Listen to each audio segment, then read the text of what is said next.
Hi guys! Let's cross our fingers and our toes.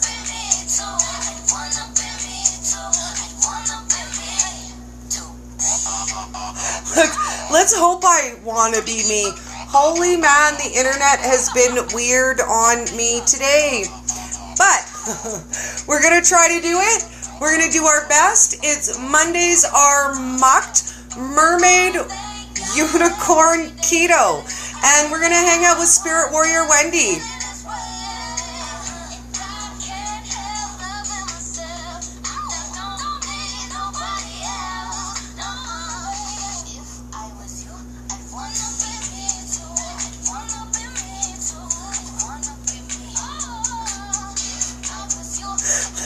Let's hope. Oh my god! Oh my god! It's fate. Look at this. We have sound. What? We have a split screen. Oh, see, I love you, girl. I love you. Well, you know, we didn't have this for our exercise challenge today, so this is really awesome that we have this right now because it certainly felt like I was doing it by myself, even though I know you were listening. Well, and it's funny, if you watch the Facebook version, I was like, I'm going to flip the camera. That way Wende knows I'm with her. And I could hear you, but it kept kicking me out. So I just had like a blank screen of you, but I could hear you. I was like, whatever, I'm doing it. I'm doing it. I'm going to flip around the camera. That way Wende knows I'm doing it. So, if you have time. Living with Liz says, how do you have this much energy all day long, Dory? Gosh. That's because you keto, baby. Behind the scenes when she's all like, I get to see that stuff. You get to see this all day. Yes, but mostly it's the keto, to be honest with you. This is kind of how I wake up in the morning and I'm like, oh, all the things. All the things. After coffee, it's all the things. First I coffee and then I the things. Before coffee, that's much like this. No. No. Before coffee, you are not so much. There you are. Yay! Okay, you're back. I don't know. Again, the internet is being so bizarre today. So today, I want to ask you the $1 million question, Wende, and that is, does mindset even matter? Does it even matter? Like, come on. I'm eating all the right things and I'm doing all this stuff. Does my mindset even matter? No, it doesn't. But you know what? It helps. You know, because your body's going to do what it's going to do. But if your brain is on track too, you're going to be far more successful. Because here's the thing. If you look at a weight loss journey, right, 25% is physical. Because if you look at a weight loss journey, it's got 4 components. It's physical, mental, emotional, and spiritual. Physical only makes up 25%. Spiritual, mental, and emotional, which all go on in your head, make up 75%. So, do you need to have your mind right? Only if you want to succeed. I mean, if you don't really care about succeeding, then I guess it doesn't really matter all that much if you have the right frame of mind going in. But if you want to succeed and you want to not come across those roadblocks every couple of months where you go into shock and go, no, good things are happening to me. Stop. And you self-sabotage, then yeah, mindset 1,000,000% is where you need to start. And I want to say this. If you don't have the right mindset and you didn't start there, let's go back there. Because there really, really, really matters. It really, really matters. It matters so much. My God. You know, I talk to you guys and I'm trying to like do body acceptance and hair acceptance. But wow, my hair is like... I love my hair. I'm just not happy with how my bangs look on camera tonight. So excuse me for fussing with my hair on camera. I'm not supposed to do that. So I do it all the time. I'm like, check me out. What? Hot like that? You know those things, and I did the let my hair do its own thing today. Hold on a minute. We have a comment here from Losing with Liz. Sometimes it's hard to stay in a mindset or even get in a good mindset, especially I've found with the weight loss, I'm still in the mindset of the 230-pound girl I once was. And that's right. That will happen. It takes time for your brain to catch up because, right, remember, it's been trying to keep you safe all this time. So, you know, when you're bouncing up and down on the scale and you're starting to, like, you know, have those little doubts and the monkey chatter in your That's your brain keeping you safe, right? So your brain's job is to keep you safe. Where were you safest? At 230 pounds. Where was I safest? At 275 pounds. Where was Dory safest? 290. At 290 pounds. No, we weren't. But our brains told us we were. Mindset is everything. You know what? You can do this. You can lose weight. But if you want to keep it on permanently, you got to deal with the stuff that caused you to get fat in the first place. And it's not just health issues that got you here. It wasn't just Cheetos, Doritos, and Snickers. There was reasons why I ate the Cheetos, the Doritos, and the Snickers. So at the end of the day, as you start to strip off your fat suit, because so many of us lived very comfortably inside the security of our fat suit, that when you start to slowly emerge from that, it's a really scary world out there, and you feel really raw. I don't know how to describe it any other way other than it's like being a raw nerve from head to toe, and you're like, it's almost just like sensory overload, because for so many years I lived inside of this boundary of who I thought I was, who other people thought I was, how safe I felt inside of my fat girl suit. As silly as it sounds, I felt safe there. You really, sorry, Dory, you don't feel safe. That's the thing, though, is that you're in this fat suit and you're telling yourself that you're safe because you have all these layers of fat protecting you, but you're not any safer with all that fat on you than you are without all that fat on you. No.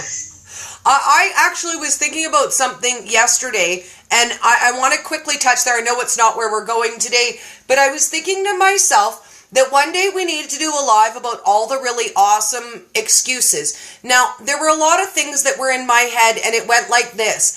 I'd rather be fat than. I'd rather be fat than have loose skin.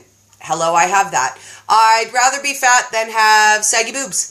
I'd rather be fat than, like I always had a list, a long laundry list of reasons why I couldn't or shouldn't or didn't need to be healthy because of the things that I liked about being fat. I'd rather be fat than lose a bunch of weight and look old, because look, I'd have this turkey little waddle thing here because it's not sexy. And when I was fat, my face was very plump. And a lot of people said to me, oh, well, Dory, don't lose too much weight. You're going to look old. You're going to look older because, you're going to lose weight. You're going to have loose skin. And those things repeated in my mind in my moments of self-sabotage. Well, you know what?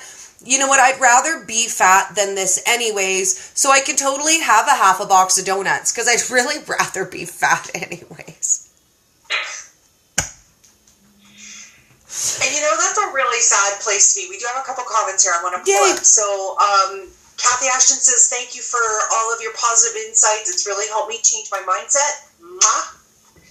Losing with Liz says, I might have to message you because I truthfully have no idea what the root of my poor eating, where my root of my poor eating even came from. And that is something that is incredibly prolific, actually. Because you know what, for a lot of us, things happened when we were too little to remember that they happened, right? Yes. Whether something happened to us physically, something happened to us emotionally, we heard our parents say something and we absorbed that. We can be too and absorb bad messaging, something has happened somewhere along the line, whether you were bullied in school, whether, you looked up to a teacher and they bullied you down when you needed them to pick you up. It could have been anything that has nothing to do with food. Have this trauma that you are feeding, you're eating it, right? And you're eating it again and again and again, and you're eating it and you're stuffing it and you're stuffing it and do you know what? It really sucked this summer to have repressed memories come up, especially what came up. But let me tell you something. I don't have to eat down my anxiety anymore, because now that I remember this, my anxiety disappeared. I don't have to eat down all my feelings about it anymore because they're up and they're out and I can acknowledge them. You have to understand that even though you've had these traumas and know you don't want to look at them again, if you can look at them again and find the silver lining in them, it helps you release weight too. It helps you release limiting thoughts. Every limiting thought you release, you can release a pound of weight off your body. That's an amazing thing because you know what? I was doing some coaching with a coach earlier this year, and we went through and got rid of some limiting beliefs that I was carrying around, 4 really big limiting beliefs. The next day, boom, I was down 4 pounds. It was amazing. Amazing. Because what you hold energetically also holds weight. But you're holding it energetically so it falls into that 75%, that mental, emotional, spiritual. You need to deal with that stuff because that's the stuff that got you here. Yeah, some of you got here just simply because you had, a health problem that ran amok and now, you're trying to get the weight off. And I understand that. That's fine. Most of us got here because we were emotional eaters, because we were stuffing stuff down, because we didn't know. We were eating unconsciously. We were taught bad eating all the way along. Now we're trying to relearn or learn something totally new because we were taught everything ass backwards. Yeah. What are you eating, girl? Pecans. I haven't really eaten much today, and I was like, oh God, I'm starving, and it's going to be like another 40 minutes until we eat. So I'm just having a couple raw pecans. Awesome. Pecans. They're yummy. Awesome. I like. So let's talk about how you begin with mindset, because it's really easy to say you got to have the right mindset. You got to have the right mindset. If you don't got the right mindset, you're hooped all day long. But let's start at step 1, Wendy, and let's play a game and let's pretend like I'm a member of group or somebody who follows you on Instagram, and I message you and I say this. Wendy, I've saw your live about mindset, and I'm ready, and I'm willing to work on my mindset. What is step 1? What do I do first, Wendy? What do you do for... Wow, that's like the loaded question of the I day, know, right? Like for me, when I started, I knew I had to get my head right, so I immersed myself in keto. I immersed myself into several groups, and then read and read and read. Like you have to understand that keto is a way to get, and I've been reading this more and more frequently lately, so I'm really happy to see that the keto message is changing, is that keto was designed for health. It was not designed for weight loss. Keto is a healthy way to eat that comes with a healthy side of weight loss, not the other way around. Mm-hmm. It was designed for getting healthy. So the first thing you need to do is decide, A, what track you're taking. Are you taking the health track? Are you taking just a weight loss track? Because you know what, if you're doing a weight loss track, you don't have to follow keto like the rest of us do, right? I mean, people that are doing weight loss tend to actually do more if it fits your macros, aka dirty keto, because, that works in their life and it's doing what they want it to do.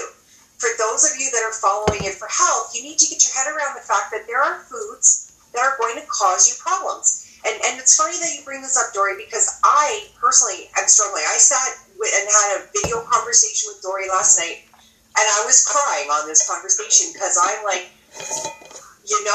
I gave up all the foods when I went keto. I gave up a whole lot of things because my husband got sick, and I wasn't prepared for all this. And I didn't know that I needed to be prepared to mourn the foods that I was giving up, that I needed to give up for my health, right? So you need to be prepared mentally to have a little grieving time.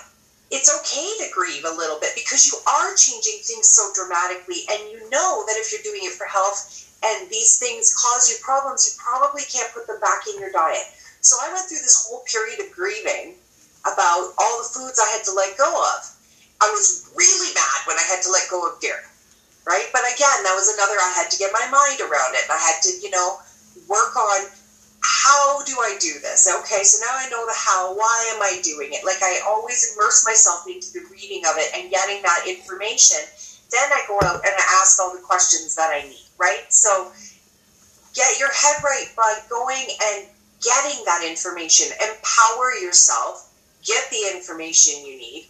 You know, for me now to go back, you know, I've gone full carnivore.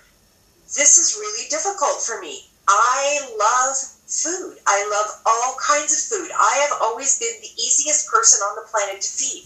You got food? I'll eat it. No problem. I like me food. I'll eat the food. I like the food. I like all the foods. I like the food. I like to make the big feasts. I like all those things, right? I'm a Ukrainian. I mean, I was brought up on Ukrainian food. Like, we eat feasts all the time. I'm now down to meat and fat. I was having a little pity party last night because it's like, wow, I had to give all this stuff up to get healthier. But as soon as I put this stuff back in my diet, I feel crappy. So again, the mourning process. As you go through this weight loss process, you have to understand that you're going to have old things come up that you thought that you dealt with and you haven't dealt with. Because they're part of what got you to this weight. For me, when I hit 225, I had to deal with what was left over from my marriage. I had to deal with, the loss of all my friends. And there were a whole pile of things. When I hit 195, I had to deal with the birth trauma that I had with my first daughter. These things are going to come up because your cellular memory is going to let them go. If you have your mindset on right, your head on right, where you're saying, okay, I'm letting this go.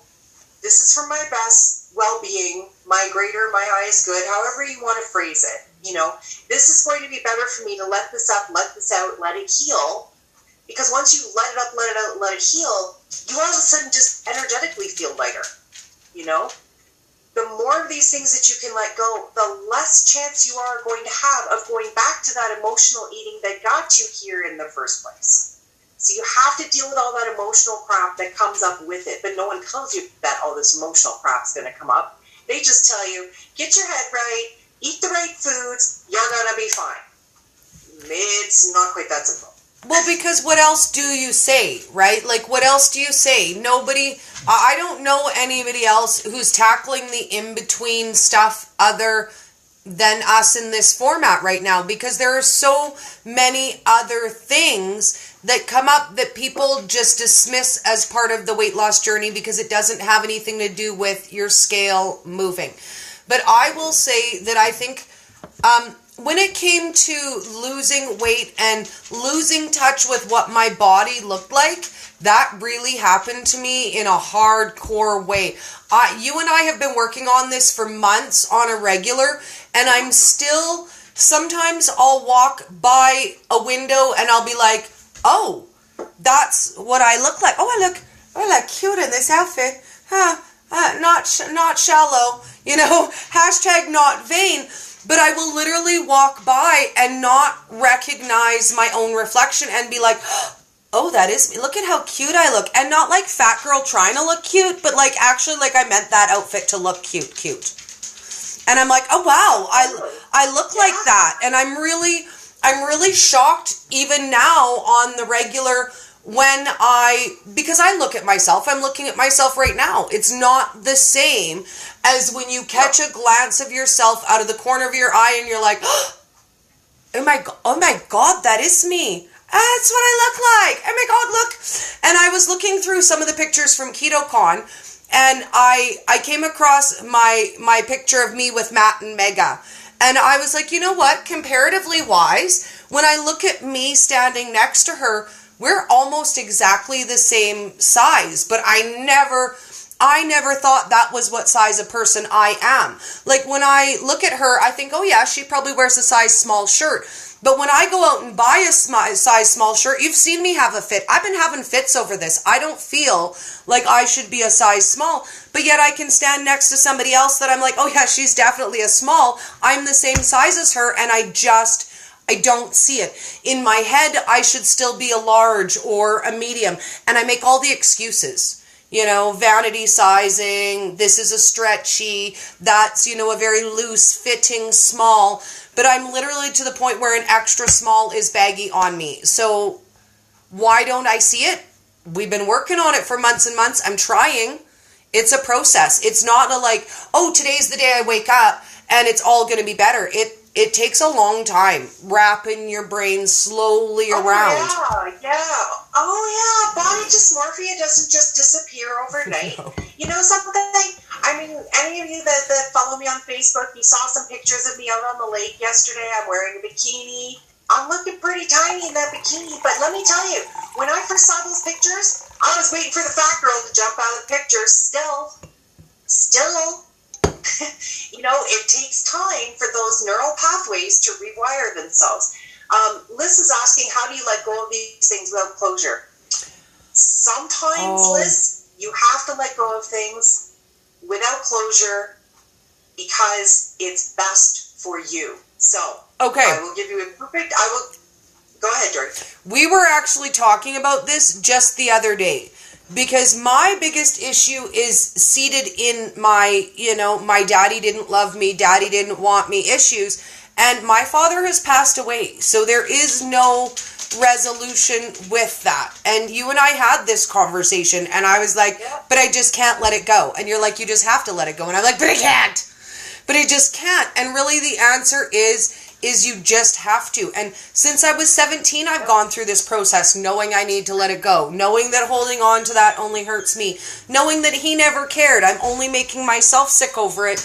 And really, I think the only answer is to just do it. Like, since we've talked about it, I've started kind of just, the fact that he didn't want me doesn't have any bearing on who I am. Why do I feel like it does for my whole life? And why do I assume nobody's going to want me, like, right off the bat? It's because my father didn't want me. So the only thing that I can do is just look at that and say, you know what? He didn't want me, but it doesn't speak to my value. This is my moment. That's right. You were here for the moment. I'm going to cry. Yes, it does not speak to your value.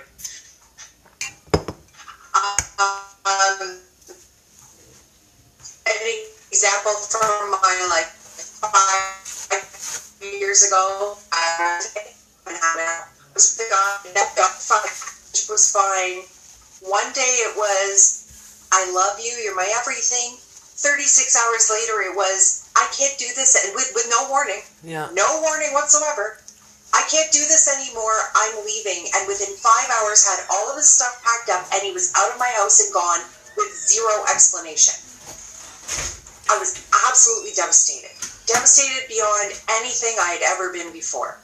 And I immediately went and got myself some counseling. And the first thing they said to me is, you're going to have to learn how to get closure on this without ever getting an apology. Yeah. Without ever getting that proper closure. And sometimes in life, you're handed things that you need to work through on your own.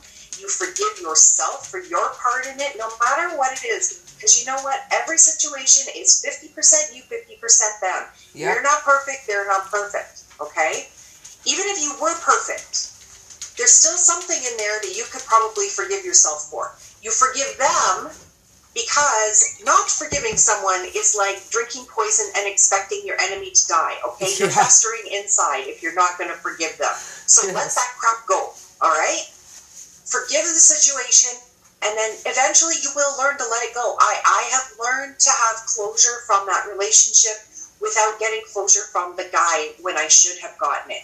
It's just one of those things. I have daddy issues too. I was abandoned by my dad, just like you guys were. Liz is saying, #Daddy Issues Squad. I feel it. Oh, yeah.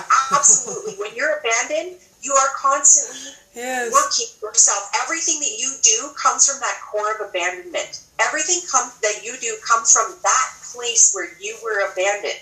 Yep. Give that place love. Love that place. Give it all the love that you can. Because love, believe it or not, and I know this sounds cliche, and I know it sounds hokey, but I'm telling you the truth when I say to you, love fixes everything. It does. Everything. Everything that's wrong with you, love it. Yep. Love it, love it, love it. And it will turn itself around because you'll start to see that, people have called me sneaky. Well, I had a really shitty childhood and I learned how to be sneaky so I could survive, okay? I now use my sneaky powers for good. People don't even see me coming, but I use them only for good reasons. I don't sneak around because I can't, because my integrity won't allow me to. So I've taken those things that I learned that were bad and turn them into something that's good and productive and helpful and creative, right? So it's hard stuff because you have to really look at this stuff, and this stuff gets really raw. Dory was talking about the rawness as you're shedding the weight, as you're shedding things like shame, and you're shedding guilt, and you're shedding all this crap, right? She said it feels raw. Do you know how it feels? Do you know how, like, if you burn yourself or you get a blister and you have that open skin, it feels like that all over your body. Like someone has just taken your skin, stripped it off, and now blowing needles at it. It feels like it's raw, really, really raw. And it happens because that's called vulnerability, because you put these blankets and blankets and blankets of fat and energetic protection on yourself. And as you start to shed all of that and you shed this emotional baggage, you're left with raw, really raw, like road rash from falling down on a motorcycle, raw.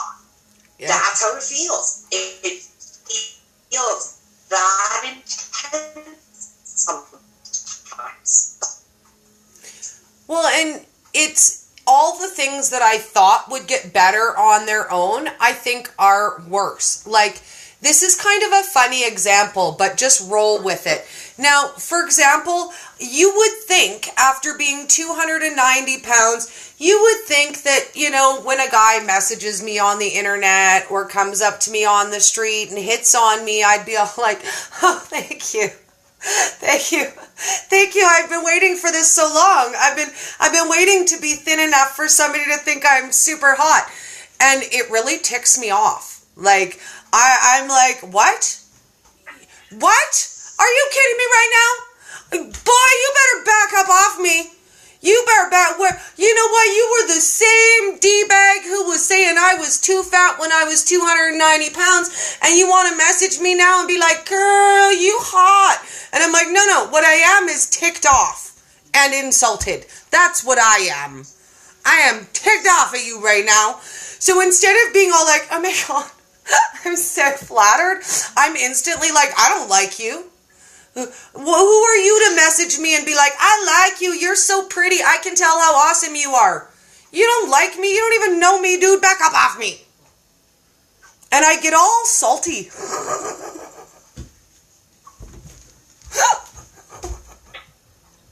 I'll tell you, I certainly enjoy it.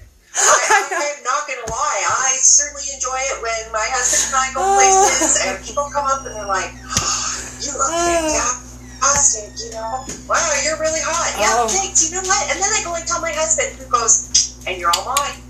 But on the other side of that, it ticks me off though, because you know what? My whole life people said to me, oh, Dory, if you could just lose a little weight, you'd be this or you'd be that, or you'd, be fantastic. You'd be so much more attractive. So yeah, I get it and I don't, because I'm still the same person. I'm still exactly the same person I was. So if I wasn't good enough for you before, then why am I all of a sudden magic fantastic now? Bite me. But that's the thing though, Dory. You lost all this weight and you have changed. I mean, you have changed so much in the life. But don't tell me you're not the same person. You're not the same person.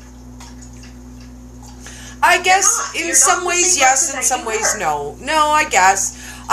Maybe I just find it offensive. Maybe that's it. Maybe I just find it offensive that for the first time in my life, people are saying, I like you based on what you are physically, and maybe that's what I find insulting. Because my whole life, people liked me because of who I was in spite of what I was physically. All the magical lucky boys who got to date me, dated me because they could see past my hideous exterior, and they loved me truly for me. So how do I know now that somebody's loving me truly for me when they're like, dang girl, you hot? That ain't me. That's not who I really am. How do I know they love me, Wendy? I don't need a man. I'm not single. I'm just putting that out there. Just saying, don't message me. Yeah. Oh, dear God. You got a perfectly good man who thinks you're really awesome. Well, no, but I'm just saying, like, these are the things that bother me. Like, it bothers me that now I'm being judged on a physical plane when I won't lie. Now, and maybe it's a fat girl mechanism, but I always judged myself on my own scale. I only judged myself compared to other fat girls, because compared to other fat girls, I was like a 9 fat girl. And I kind of had my own idea of where I fit in, in the scheme of, dating in life and, where I fit. So now finding the new where you fit, that's what I find so weird. I knew my spot. I was the funny fat girl who nobody was threatened by. I could hang out with them and their boyfriends could be around, and that was okay because I was funny, fat, fun Dory, and now I'm not that. And people's perception of me changed almost right away, and that threw me for a loop. I was not prepared for that. Like, I really didn't think that everything about how everybody around me treated me would change, but it did.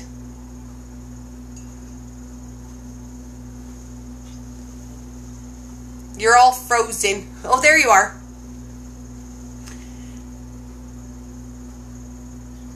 Oh, maybe you're frozen, maybe you're not. I don't know. I'll talk for a second because you're a little bit... and that happens, I mean, I've talked frequently about and dump us. Oh, there we go. Okay, you're back again.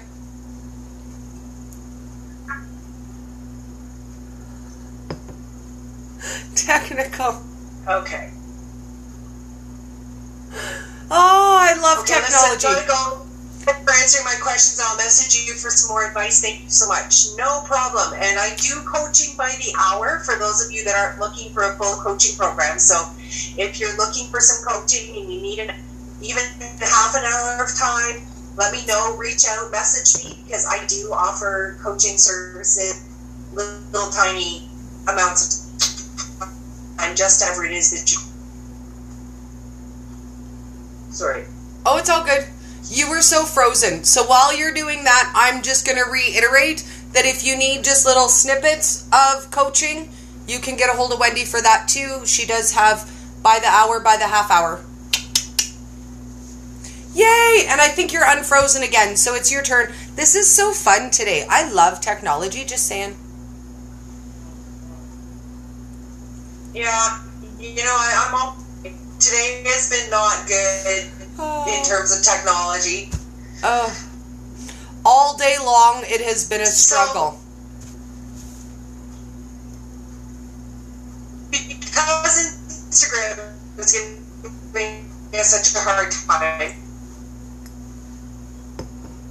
Yeah. Instagram's giving us a hard time. It is. I'm going to let you go, hon. It's been a rough, long day. Dory?